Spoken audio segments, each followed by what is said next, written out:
Hi, this is Shelley from Frugal Family Home, and today I wanted to share with you how to make rose infused oil.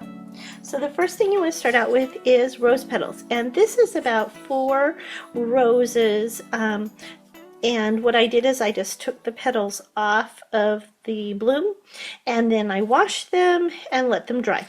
And so this is what I ended up with. I don't think we'll use them all, but I wanted to have enough. And the extras we'll just put in a bowl and let them sit out because they do smell really good.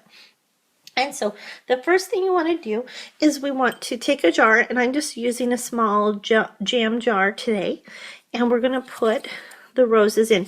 Now you can just pack them in. You can, the bigger ones, you can actually just tear up just like that and then put them in. The smaller ones, they can just go in whole just like that, but you want to pack them in to the jar. And we'll pack a few in, and then what we're going to do is after we pack some in, we're going to add the oil. Now our jar is about half full of rose petals. And the next thing I'm going to do is I'm going to put a little bit of oil in. Today I'm using just vegetable oil. You could use some other oil, but be careful which oil you use.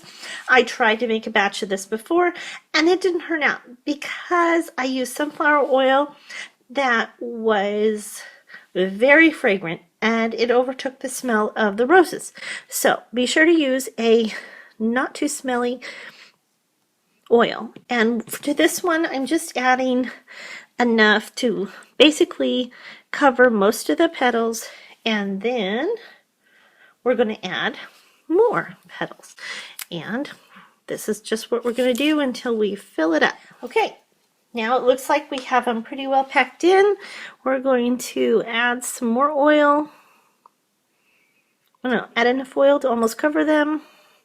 And that's pretty much full there. I don't know if you can see it. It's hard to see, but it's pretty full in there. If I push down, you can see maybe that the oil is really covering all of the rose petals. Put a lid on it and heat it up for an hour or two in a water bath, and let me show you how to do that.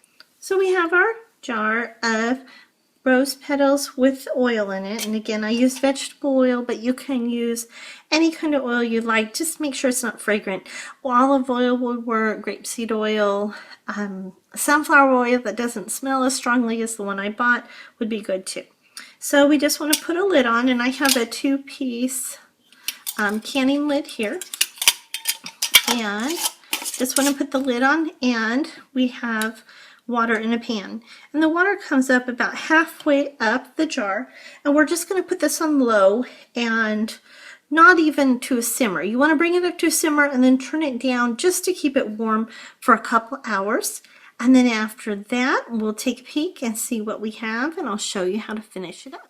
Okay, once we've simmered our rose petals for a while in the oil, and then I let them sit for about 24 hours and let it soak and cool. Now what I do is I take the oil and remove the rose petals from the oil and just drain it. Okay, so once you have the rose petals strained out of the rose oil, then you can put it back into your container that you're going to keep it in. And if you'd like, now you can store it just like this with a lid on it and use it. But if you'd like to add more rose petals, fresh ones, to keep the rose oil, make it more intense over time, but you don't have to. You don't have to do this. So you can if you want to, but you don't have to. And that is it. That is how you can make your own rose oil at home. And I think it looks awful pretty too with the rose petals in it. And I also have a video for how to make rose water, so I will link to that so you can find that. And thanks so much for watching, and if you like this video, I would love to have you subscribe to our channel and we'll see you next time.